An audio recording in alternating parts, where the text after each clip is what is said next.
He didn't speak, didn't resist, didn't even reach for his ID. But within 30 seconds of stepping out of his own car, face first, he was pinned against the hood, arms twisted behind his back, cheek pressed into the scorching metal, the night sirens slicing through the quiet like punishment for existing too confidently. 2 officers, one white, one trying not to look unsure. No one asked his name. No one asked why he was parked here. No one asked if the car was his. Because in their eyes, that question had already been answered. The neighborhood wasn't rich, but it was clean. The kind of place where people mow their lawns before breakfast and still look suspicious doing it, if their skin doesn't match the sidewalk. And tonight, a black man in an expensive car with tinted windows and too much silence was all it took. Put your hands where I can see them. Step out slowly. Against the car, now. No Miranda rights, no casual tone, just volume, just heat, just certainty. The man did exactly what they said. Not a moment too late, not a movement too sharp, and still, they slammed him anyway. From the passenger seat, his phone was still recording. It had been sitting in the cup holder, screen lit, quietly capturing the entire thing from the moment the flashing lights hit the mirror. And yet, he didn't say a word about it. Not when they cursed. Not when they yanked his shoulder too far back. Not when the older cop leaned in close and muttered, "You people think money makes you invisible." No reaction, just calm, terrifying calm. Until finally, after a long breath and a slow blink, the man said, "You should be careful what you say on camera." They both froze. What camera? He turned his head just slightly, barely, toward the passenger side window, then smiled, not like a man afraid for his life, but like a man who knew something they didn't. "Don't worry," he said. "You'll find out who I am soon enough." The hood was hot. Not just warm, hot, like it had been baking under the day's sun, and was now punishing anyone who dared press against it for too long. His face stayed there, unflinching, as if it wasn't the first time, as if he had already prepared for this exact moment. The younger cop, Rodriguez, kept glancing sideways at his partner, trying to mask the uncertainty in his own hands as they hovered near his holster. The older one, Sweeney, grunted, pushing down harder on the man's shoulder, his knuckles tightening not out of necessity but control. "You've got a smart mouth for someone we found in a car that doesn't belong to him." The man's voice was steady, measured, almost clinical. "It belongs to me. You didn't check the plate, did you?" Sweeney didn't answer. He didn't need to. The badge on his chest had given him an excuse to stop thinking the moment the lights flashed. Rodriguez finally asked the question neither of them wanted to confront. "Sir, do you have ID?" The man chuckled. Not loud, not mocking, but the kind of quiet laugh that makes you uncomfortable because it doesn't come from fear. It comes from knowledge. "Oh, I do, but I'm not sure you'll want to see it. It might ruin your evening." There was a pause. Not because they believed him, because they didn't know what to believe anymore. Sweeney yanked the man up by the elbow and turned him around. The man's suit was expensive, tailored. His wrists, though now red and pinched from the cuffs, held a kind of poise that didn't match someone on the run. Rodriguez leaned in closer. "Who are you?" "Just someone who likes to see how people behave when they think no one's watching." The tension cracked open wider now. A siren wailed in the distance, unrelated but perfectly timed, as if the city itself knew something was about to shift. And then it happened. The man, still calm, still completely composed, turned his gaze directly into Rodriguez's eyes and said, "I can make all of this disappear right now for a price." Both cops froze. Sweeney, "Excuse me? No charges, no paperwork, no camera footage, no complaints. I'll pay you to forget this." The silence that followed wasn't disbelief. It was calculation. Rodriguez looked at his partner, his eyes flickering, and for the first time since the stop began, it wasn't about protocol anymore. It was about how much. And as the man stood there, face bruised, suit wrinkled, offering money with the kind of grace you don't learn from crime, he looked less like a suspect and more like a trap. For a moment, the street fell silent. No traffic, no radio, not even the rustle of wind through the nearby trees. Just 2 uniformed officers standing over a man they had pinned, whose face still bore the imprint of the hood, and whose voice had now cracked their reality open with a single poised offer. "I'll pay you right now, just say it never happened." Rodriguez's jaw tensed. Sweeney tilted his head, eyes narrowing, not in outrage, not in defense, but in evaluation. His hand dropped from his belt to his pocket, slowly, fingers twitching like he was already counting money not yet offered. "How much?" Sweeney's voice cut through the air like a quiet blade. The man smiled again, measured, confident, deliberate. 5,000 cash unmarked. Rodriguez shifted uncomfortably, glancing over his shoulder like the street might suddenly grow eyes. His voice cracked slightly when he finally said, "That's not enough to risk a badge." The man raised an eyebrow. "Didn't realize I was speaking to idealists." Sweeney stepped forward now, eyes locked. 15. The man chuckled, once dryly. "Is that your integrity rate, or just inflation?" "It's what it takes to make us forget a face." A beat passed, then another, and then the man, still cuffed, still dirty, still staring straight through them, said, 20. Final offer. Sweeney hesitated for the briefest flicker of time, then nodded. Rodriguez didn't speak. He didn't need to.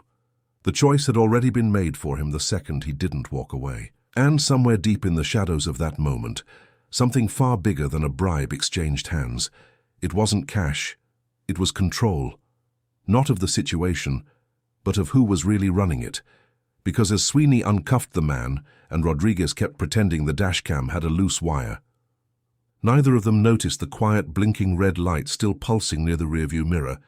And the man, he straightened his sleeves, adjusted his collar, brushed off the dust, and said, "I'll bring the money tomorrow."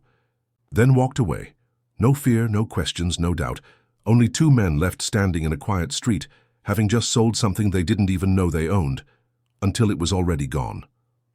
They watched him walk away, not just with suspicion, but with something much darker, the realization that they just crossed a line they didn't know existed until they were already on the other side. And worse, they hadn't crossed it running. They had crossed it willingly, slowly, step by step, like men who'd spent their entire careers claiming they'd never walk that path. And now it was quiet. Too quiet. Rodriguez stared at the blinking red light on the dashcam for a few seconds longer than he should have, pretending he wasn't thinking the same thought over and over again. Did we just ruin everything? For 20 grand? He didn't say it, because Sweeney was already talking like it had been a routine stop. "It's done," he said, brushing off his hands like he had just finished yard work. "He gets his hush money. We get ours. No one files a report. We never saw each other again." Rodriguez still didn't move. "You think he'll actually come back?" Sweeney scoffed.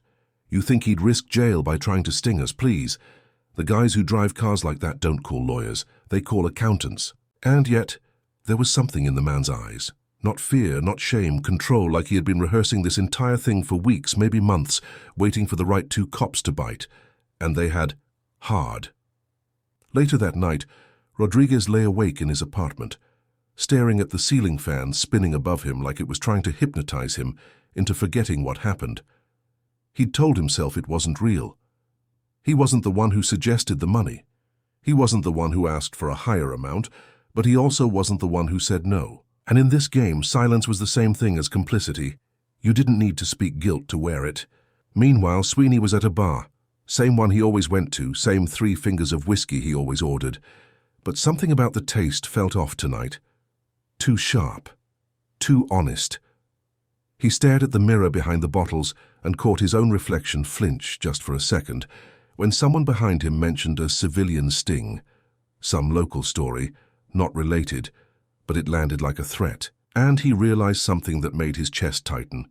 He didn't even know the man's name, not the guy they cuffed, not the guy they bargained with, not the guy who promised to return. And that, more than anything else, scared him. Because people who bluff for protection always start with, "I know someone." But the ones who don't bluff, the ones who are actually someone, they don't need to say a damn thing. The next morning came dressed like every other, quiet, overcast, and indifferent. The kind of day that doesn't warn you something's coming, because it knows you wouldn't believe it anyway. At the station, the mood was oddly normal. Reports stacked high on desks, coffee burned in old pots, and no one suspected that 2 of their own had sold something sacred the night before. Sweeney wore his usual smirk, strutted through the hallway like he was untouchable, while Rodriguez walked 10 feet behind, as if the shadows knew which one of them still had a conscience. But the shift changed when the call came in. Not a 911, not a dispatcher ping. A private line straight to the captain's office. He answered, and within 20 seconds, his tone dropped 3 octaves and his hand moved to the phone cord like it might burn him. Rodriguez watched from his desk, something twisting in his gut. The captain stood, walked out of his office, didn't speak, didn't nod, didn't blink. He simply motioned to Sweeney. "With me." No explanation, no time, just that voice, the one that doesn't ask, only commands. They entered a room Rodriguez had only seen opened once before, and only from a distance. The Internal Affairs Review Bay, where footage goes to live and reputations go to die. He waited, 20 minutes, then 30. He shouldn't have stayed, but he did, until finally the door opened and the captain's voice echoed down the corridor. "Rodriguez, now." Inside the lights were dim, the air colder than usual, and the silence somehow heavier than any sound could have been. On the wall, a paused frame from a video, their video, froze mid-scene. Sweeney, hand on the man's shoulder. Rodriguez standing behind, frozen like a man watching a crime he hoped wouldn't count against him. "Sit," the captain said. Rodriguez obeyed. A third man stood at the far corner of the room, back turned, suit pressed, posture military clean. And even though Rodriguez couldn't see his face, his stomach dropped, because something in the air shifted, not fear, not suspicion, authority. The man turned slowly. Same eyes, same voice. "So I told you you'd want to know who I was. No badge, no introduction, just presence." And for the first time since the night before, Rodriguez didn't think about the money. He thought about the red light blinking on the dash, and how it had never stopped blinking. Not once. The silence in the internal review room didn't break. It thickened, like a fog that wrapped around the lungs and dared anyone to speak first, to risk being wrong. Rodriguez sat with his back straight, but his insides trembling. Sweeney, standing now, had folded his arms in a posture that once might have meant control, but now looked like armor made of panic. The man, the one they had pinned, mocked, priced out like a street deal, stood with a slight tilt to his head, like he was watching 2 men try to recognize themselves in a reflection they'd spent years ignoring. He didn't raise his voice. He didn't take a seat. He just looked at the screen, at the frozen image of himself in a power position of vulnerability. "You know," he began slowly, "when you slammed me onto that hood, you thought you were exercising control. But what you really did was give me access." Sweeney scoffed. "What the hell does that mean?" Rodriguez wanted to kick him, not out of betrayal, out of stupidity. The man smiled, small, unbothered, like someone listening to a student fail a pop quiz they wrote themselves. "It means I now have you, not just on tape, not just on audio, but on character." The captain cleared his throat, once sharp and dry. "This conversation doesn't leave this room." The man turned toward him now. "Captain, with all due respect, it already has." He pulled a small flash drive from his coat pocket and placed it gently on the table like a chess piece on the final move. 2 full recordings, internal dashcam audio log and external body mic, synced, time-stamped, stored on a secure federal cloud. "I don't need this station's cooperation. I only needed your silence long enough to let the rot show itself." Rodriguez's skin crawled, because that word rot hit differently when you realized you were part of it. The man continued, pacing slowly now, not threatening, just deliberate. "See, when we talk about corruption, most people picture big scandals, embezzlement, bribes in envelopes, but it's not always that loud. Sometimes it's 2 tired cops making one decision, a small one, the kind that feels like nothing. But it isn't nothing, it's the blueprint." He stopped, turned to Rodriguez, looked him dead in the eyes. "You weren't loud, you weren't leading, but you were there, and you didn't stop it." Rodriguez couldn't speak, not because he was silenced, but because for the first time he finally heard himself. "This wasn't about the money," the man said, turning back toward the door. "It was about the mirror, and now you get to live with what it showed you." And with that, he left the room. No badge drop, no press flash, no revenge monologue, just a flash drive on the table. And the shattered pieces of 2 men who thought they knew how the system worked. until they realized the system was watching them too. Whispers travel faster than sirens, and that morning they raced through the precinct like fire under a locked door. No alarms, no official memos, just glances exchanged too quickly, coffee cups abandoned mid-sip, and hallway conversations that died the moment someone else stepped in. You heard what happened last night? The guy they cuffed. He walked into the captain's office like he owned the place. No, like he inspected it. No one used his name, because no one was sure he even needed one. Rodriguez walked through the squad room like he was being filmed. Every chair squeaked louder than usual. Every door closing behind him sounded like a verdict. Even the fluorescent lights above his desk buzzed like they were whispering, "You were there," over and over again. He tried to keep his head down, to finish paperwork, to pretend like the weight in his stomach was just leftover breakfast. But every time he looked up, he saw it, a shift in how people looked at him. Not like a colleague, not like a cop, like a lit fuse. Sweeney, on the other hand, had doubled down on denial. Loud laughter in the break room, overcompensating with jokes, barking at rookies like nothing happened. But every time someone tried to speak to him off record, he brushed them off with the same line. It was a bad stop. That's it. But no one believed him. Not because he was lying, but because he looked like someone hoping he wasn't. By noon, the official email hit. All department personnel are required to complete an updated ethics training and compliance refresher. Attendance is mandatory. Sessions begin immediately. The subject line didn't mention his name, but it didn't need to. Rodriguez stared at the screen. One hand hovered over the mouse, the other clenched under the desk. He knew it wasn't just a policy update. It was the sound of doors starting to close.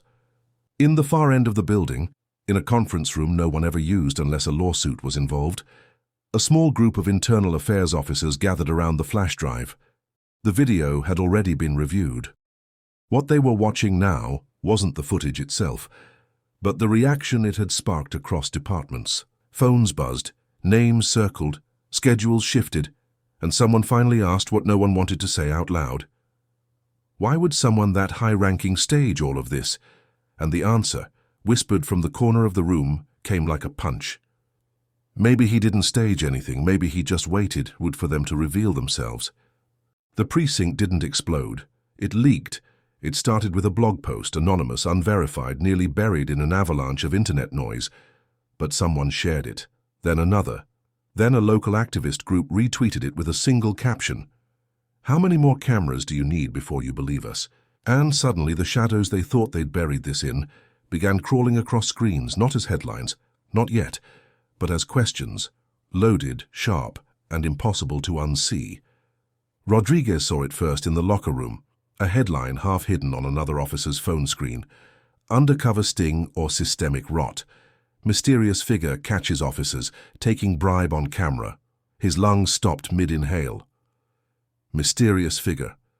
They still didn't know who he was, but now the whole city wanted to. He sat on the edge of the bench, locker door open, untouched uniform hanging like a judgment he hadn't earned. The air smelled like sweat and soap and something worse, fear-wearing deodorant. At his desk, his inbox began to rot. 3 emails from IA, 2 check-ins from HR, 1 flagged message with the subject line, "In light of recent developments." Sweeney, still trying to bluff his way through the collapse, barged into the room like chaos had skipped him. He slammed a file onto the desk, fake confidence dripping from every word. "It's a setup. Someone planted him. This is entrapment." Rodriguez didn't answer. Sweeney leaned in. "Say something, damn it." Rodriguez finally looked up, his voice slow, heavy. "You asked him for more money." "So did you. But I heard myself doing it." Sweeney's mouth closed and stayed that way. At 6:14 p.m., Channel 7 broke the story. Leaked footage, blurred faces, edited audio, but the core was intact. 2 officers accepting a bribe, 1 unknown man offering it, and a camera that saw everything. By 6:27 p.m., Rodriguez's sister texted him. Just 1 sentence. "Is this you?" He didn't answer, not because he didn't want to, but because he didn't know how to say yes without also saying "I failed." Outside, the sunset bled red across the precinct windows. Inside, every door creaked louder. Every footstep felt like a countdown. And somewhere in the city, the man in the suit sat calmly at a conference table, hands folded, a quiet screen in front of him playing back the footage with perfect resolution. He wasn't smiling. He wasn't satisfied. He was waiting. Because this was never just about two dirty cops. It was about who would pretend not to see them. Rodriguez didn't drive to work the next morning. He didn't wake up to an alarm, didn't shave, didn't even look in the mirror. He just sat in the corner of his apartment, uniform still on the hanger, badge face down on the counter, and a single line echoing in his head like a verdict that wouldn't stop being read. "You weren't leading, but you were there." That was the line, the one that broke through, because he realized he hadn't just been present, he had been silent. And silence in the presence of injustice isn't neutrality, it's partnership. By noon he was walking. No car, no radio, no backup.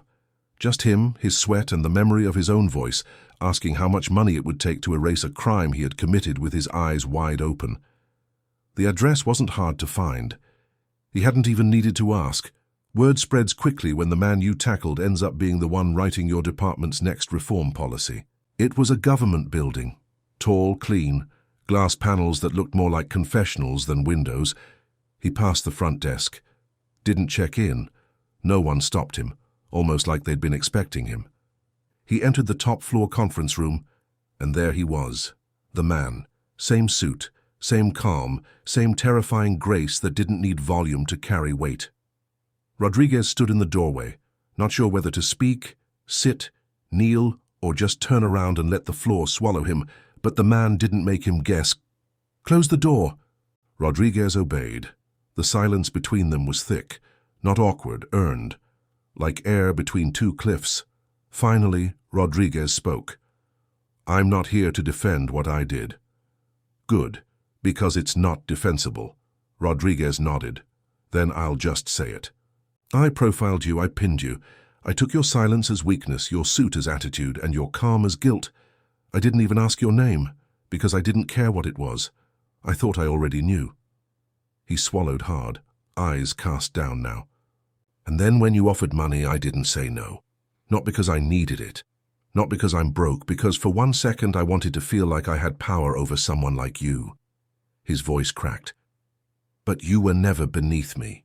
You were never the one being tested. I was." He looked up now, eyes reddened but not asking for pity. "So I'm not here to apologize.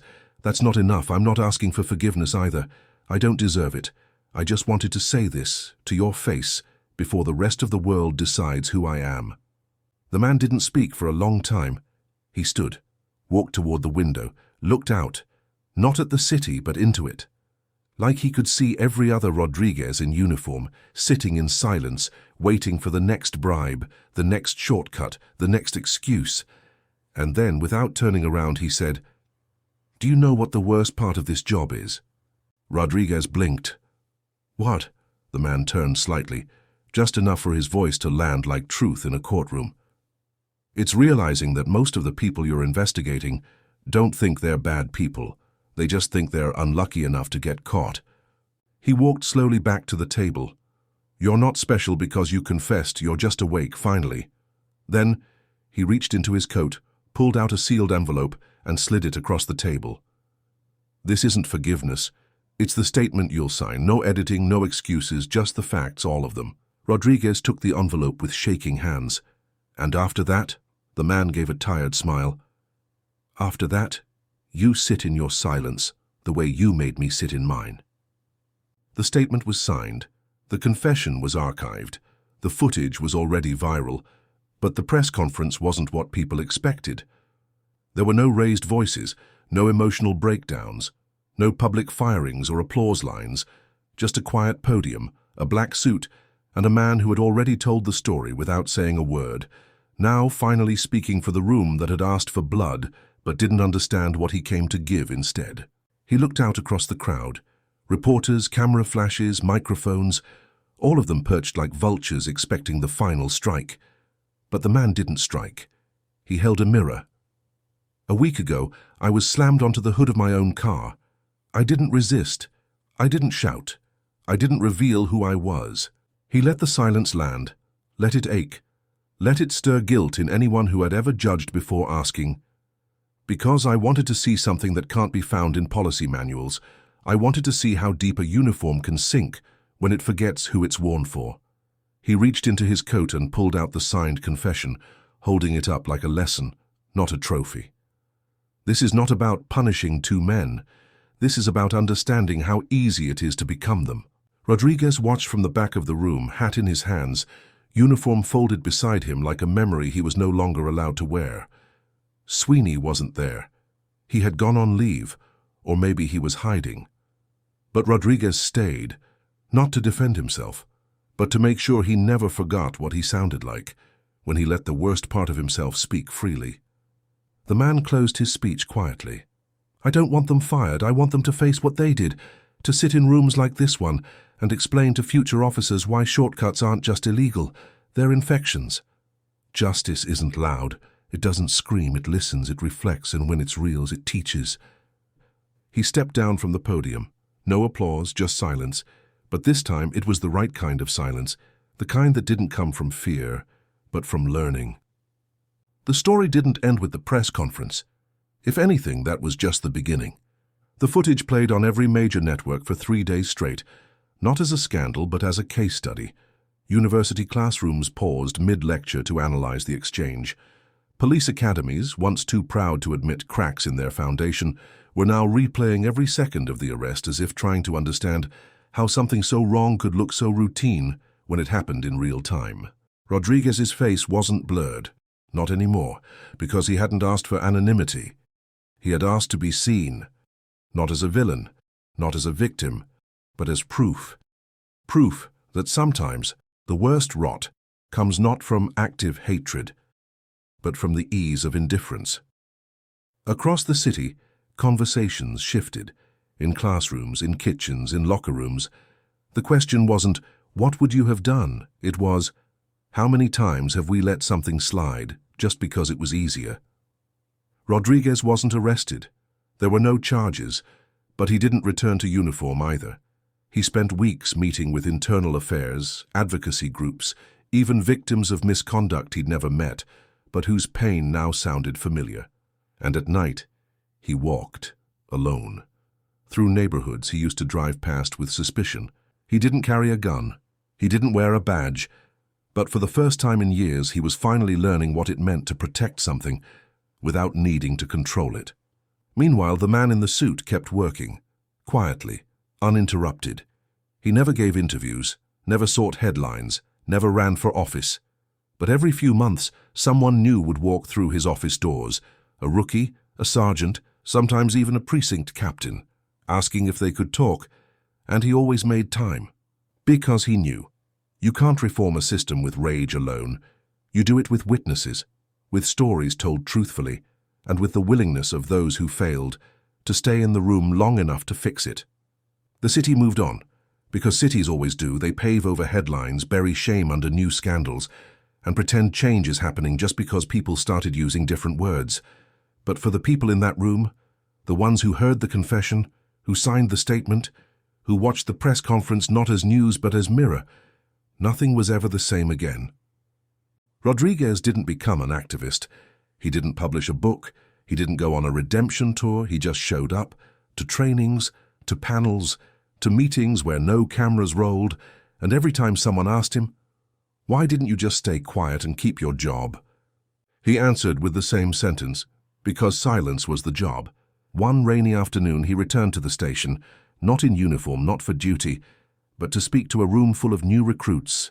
No podium, no slides, just him and the dashcam footage. He let them watch it in full, start to finish. No interruptions, no edits. And when it ended, he didn't ask them how it made them feel. He didn't ask what they would have done differently. He simply said, "Your badge gives you power, but it's your silence that gives it shape. So decide now. Will you use it to hold the line, or will you blur it to stay comfortable?" No one spoke, but something shifted. Not loudly, not all at once, but deeply.